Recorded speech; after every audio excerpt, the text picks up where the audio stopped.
Magandang umaga mga ka-happy hour. Narito ang mga balita para sa MBC TV Network News Update 9 AM edition. Senator Robin Padilla, handa umanong mag-resign sa ngalan ng Islam. Yan ang MBC TV Network News ni Raymond Dad Paas.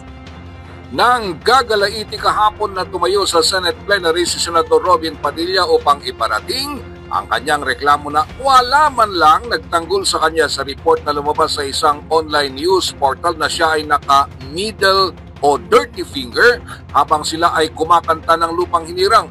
Ang terminong kanyang ginamit ay nagngangat-ngat. Sinita nito ang pamuno ng Senado dahil nung nagkaroon umano ng chismis sa kanyang opisina ay agad nag-imbestiga ang Office of the Sergeant at Arms o OSAA at ibinigay sa media ang kanilang report. Ngunit nang naging viral ang storya sa kanya ay wala man lang nagtanggol sa kanya kahit isa dahil alam naman daw nilang hindi niya gagawin ang pag-dirty finger. Paliwanag ni Padilla, point finger o hintuturo ang kanyang ginagamit na banal para sa kanilang relihiyong Islam nang ibig sabihin ay iisang Diyos. Dahil dito ay nagbantay itong mag-resign kung dahil lang sa politika. Ngunit wag lang daw idamay ang kanyang relihiyong Islam sa mga batikos laban sa kanya dahil nakahanda itong magpakamatay para dito.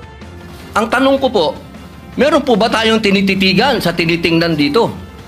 Kasi napakabigat po ng akusasyon na ito sa harapan po ng ating bandila. Ako po yung magngangat-ngat. At gusto ko pong ipaalam sa ating mga kasama, kung politika lang, handa po ako mag-resign. Pero pagka-religion ko po ang pinag-usapan, kahit sino sa inyo, o ano gusto nyo, wala pong problema. Pero wag pong religion ko. Hinihingi ko po, wag pong religion ko, mahal na tagapangulo. Dahil ito po'y malaking kabastusan sa amin. Ito po, ang sinisip, naku po, ito po'y nag-iisang Diyos. Dito po nakasalalay ang aming pananampalataya. Handa po kaming magpakamatay para dito. Sana po wag pong gamitin ito para siraan ako. Dahil sinasabi ko po, mahal na tagapangulo, kung gusto nyo akong mag-resign, ngayon na, kung gusto ninyo. Huwag nyo akong siraan.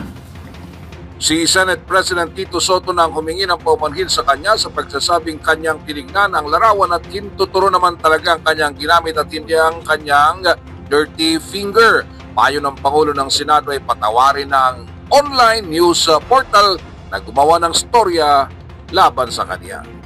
Para sa MBC TV Network News, ito si Raymond Dad Paas ng DZRH, una sa Pilipinas, una sa Pilipino.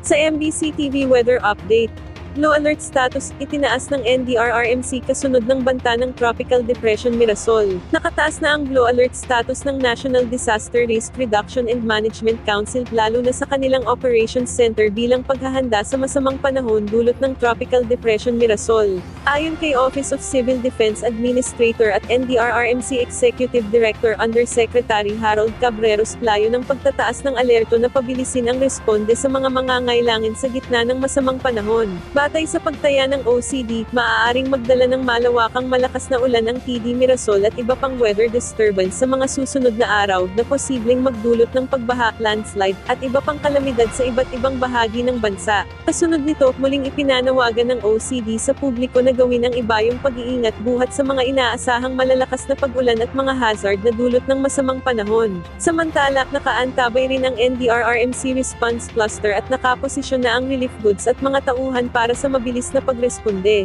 Upang mapalakas pang lalo ang mga babala, gumagamit ang OCD ng iba't ibang plataporma kabilang ang social media, upang agad na may paabot sa mga apektado at vulnerable community ang mga abiso. At yan ang mga balita para sa MBC TV Network News Update 9 AM edition. Abangan ang mga susunod na balitaan mamaya para sa 10 AM edition.